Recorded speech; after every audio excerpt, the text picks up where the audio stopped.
En prélude aux élections régionales du 6 décembre prochain, la toute première depuis 1884, qui vient sonner le glas d'un processus lancé depuis la Constitution du 18 janvier 1996, marquant pour ainsi dire la mise sur pied définitive du processus de décentralisation des institutions de l'État.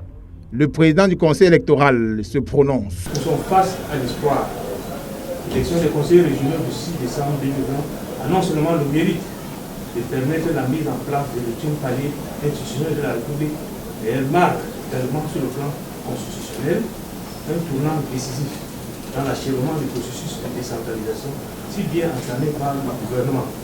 Enoch Abraham Egbe, au cours de cette session de plein droit, la première après l'annonce du corps électoral du 6 décembre prochain, veut rassurer les partis politiques, la société civile et les organismes non gouvernementaux sur le bilan des précédentes élections. En suivant la courbe de performance de notre institution, on peut se réjouir à ce jour de ce que, depuis la tenue en mars 2018 de l'élection des sénateurs, jusqu'à l'organisation des élections législatives et municipales du 9 février 2020, en passant par la reçue du scrutin présidentiel du 7 octobre 2018, notre bilan est en ensemble positif. Cette élection régionale du 6 décembre prochain s'annonce dans un contexte de crise sanitaire marqué par la propagation du coronavirus, mais aussi de la tenue des récentes élections des conseillers municipaux du 9 février dernier.